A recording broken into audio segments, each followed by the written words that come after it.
U.S. attacks Iranian-backed military infrastructure in Syria. At least 19 pro-Iran fighters reported killed in strikes, which Pentagon says was in response to recent rocket attacks on U.S. troops in Iraq. The United States military says it carried out attacks on facilities in eastern Syria used by Iran-backed militia on Thursday, following recent rocket attacks on U.S. troop locations in Iraq.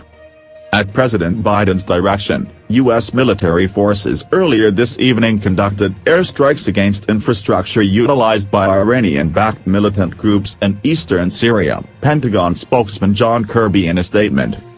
These strikes were authorized in response to recent attacks against American and coalition personnel in Iraq, and to ongoing threats to those personnel, he said.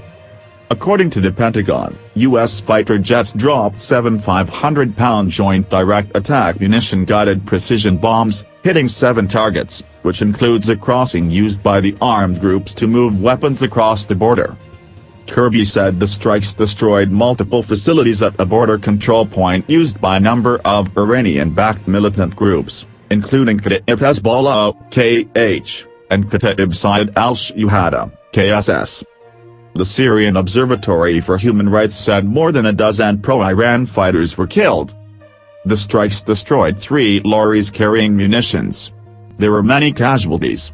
Preliminary indications are that at least 17 fighters were killed, all members of Popular Mobilization Forces, Syria Director Rami Abdul Rahman told AFP news agency.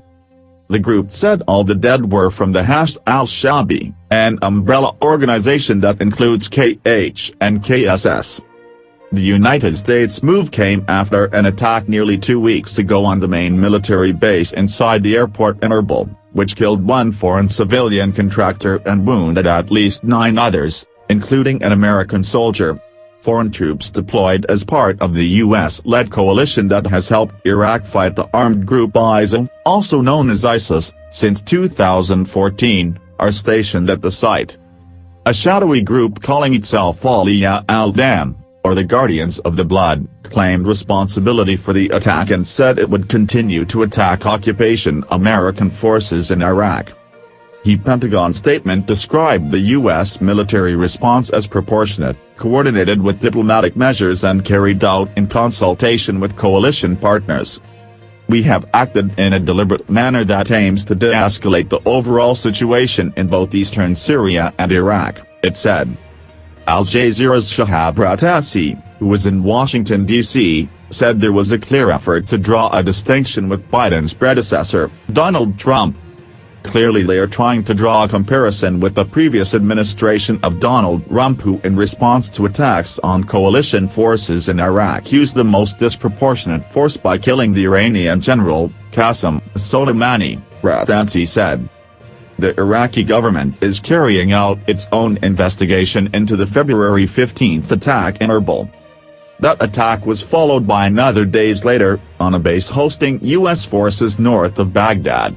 At least 1 contractor was hurt in that attack. Rockets also hit Baghdad's Green Zone on Monday, which houses the U.S. Embassy and other diplomatic missions. Some Western and Iraqi officials say the attacks, often claimed by little-known groups, are being carried out by militants with links to Kataib Hezbollah as a way for Iranian allies to harass U.S. forces without being held accountable.